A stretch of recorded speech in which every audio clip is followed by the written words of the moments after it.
Le loup et les 7 chevreaux.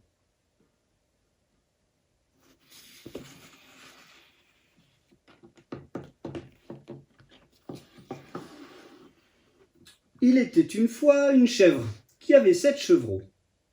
Elle les aimait comme une mère sait aimer ses enfants. Un jour, qu'elle voulut aller dans la forêt pour leur chercher de quoi manger, elle les appela tous les 7. « Mes chers petits, je vais aller dans la forêt, alors prenez bien garde au loup et méfiez-vous bien, car s'il entrait ici, il vous dévorerait. Oh, c'est un grand scélérat qui sait souvent se faire prendre pour un autre, mais vous le reconnaîtrez tout de suite à sa voix rauque et à ses pattes noires. » Les chevreaux répondirent « Oui, chère mère, nous allons faire bien attention et vous pouvez partir tranquille. » Rassurée, la mère se mit en route.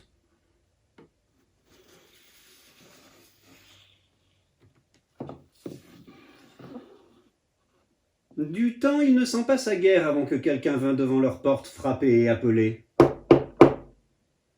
Ouvrez, mes chers enfants, c'est votre mère qui revient et qui apporte pour chacun un petit quelque chose. » Mais les chevreaux reconnurent à sa voix rauque que c'était le loup.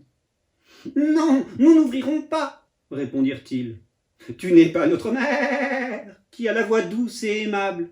Tu as une grosse voix, tu es le loup. » Alors le loup courut chez le marchand s'acheter un gros morceau de craie qu'il avala pour se faire la voix douce.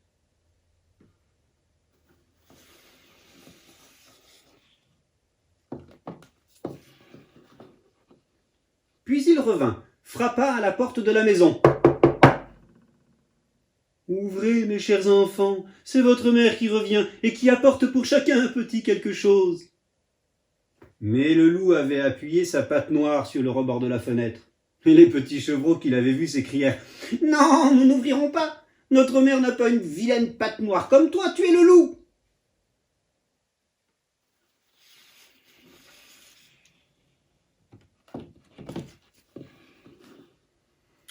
Alors le loup courut chez le boulanger.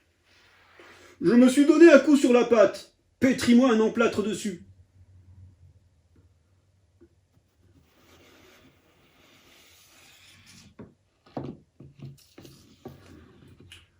Lorsque le boulanger lui eut enduit son membre de pâte, le loup trotta chez le meunier.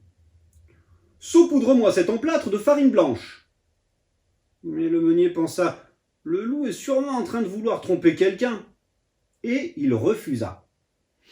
Alors le loup prit sa grosse voix. « Monsieur, tu ne le fais pas, je te dévore, toi !» Terrifié, le meunier lui blanchit la pâte. Mais oui, les gens sont comme cela.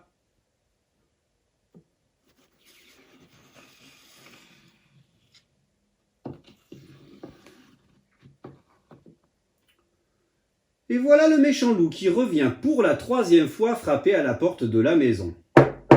« Ouvrez-moi, mes enfants, c'est votre chère petite maman qui est de retour et qui apporte de la forêt un petit quelque chose pour chacun de vous. »« Montre-nous d'abord ta patte, que nous puissions voir si tu es bien notre petite maman chérie. » Le loup posa sa patte à la fenêtre.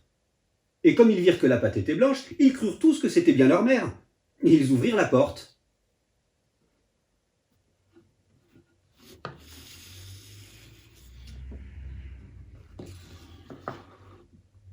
Mais qui entra? Le loup. L'épouvante les prit, et ils cherchèrent à se cacher. L'un sauta sous la table, le second dans le lit, le 3e dans la cheminée, le 4e dans la cuisine, le 5e dans l'armoire, le 6e derrière la bassine, et le 7e dans la boîte de l'horloge comtoise.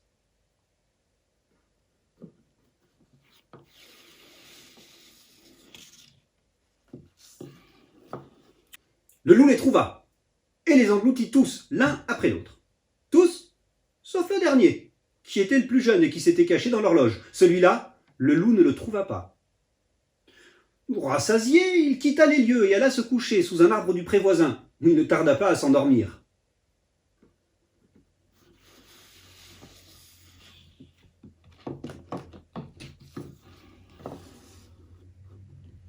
La pauvre mère, lorsqu'elle revint de la forêt, découvrit l'horrible spectacle. La porte d'entrée grande ouverte, la table, les chaises et les bancs renversés, la bassine retournée, le lit complètement défait et les couvertures arrachées. Elle chercha ses petits, mais ne les trouva nulle part. L'un après l'autre, elle les appela par leur nom. Ils ne répondaient pas. Pourtant, quand elle arriva au 7e, une toute petite voix se fit entendre. « Maman chérie, je suis cachée dans la boîte de l'horloge. » Il lui raconta que le loup était venu et qu'il avait dévoré tous les autres. Pleine de chagrin, elle finit par quitter la maison, suivie du plus petit cabri.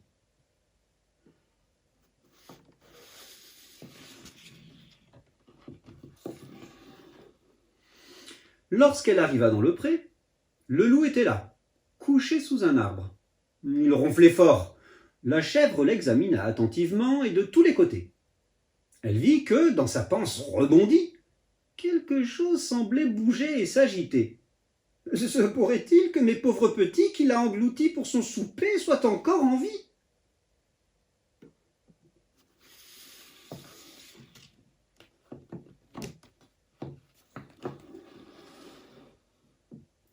Vite ! Le petit dernier courut à la maison, chercher des ciseaux, une aiguille et du fil bien solides. Alors, elle commença à ouvrir la panse du monstre. Au premier coup de ciseau, il y eut un chevreau déjà, qui sortit sa petite tête.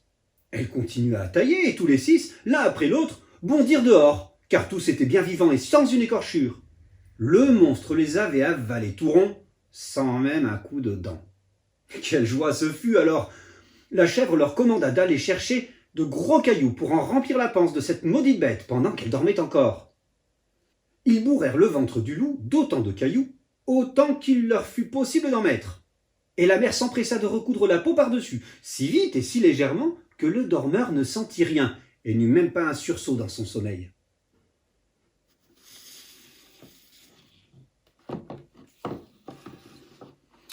Lorsque finalement le loup eut dormi tout son soûl, il s'étira et se remit sur ses pattes. Comme il avait grand soif, il voulut aller au puits. Il se mit à marcher, et aussitôt les cailloux roulèrent dans sa panse, s'entrechoquant. Et il s'exclama « Aurais-je trop mangé pour me sentir aussi lourd et ballonné ? Je croyais avoir avalé 6 chevreaux, mais ce sont des pierres !»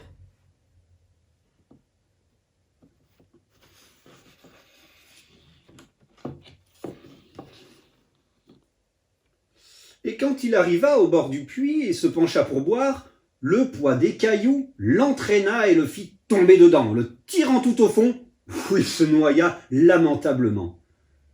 Les 7 chevreaux qui avaient assisté à la scène de loin arrivèrent alors en gambadant et ils firent la ronde autour du puits avec leur mère en chantant allègrement « Le loup est mort, le loup est mort !» Ainsi se termine notre histoire.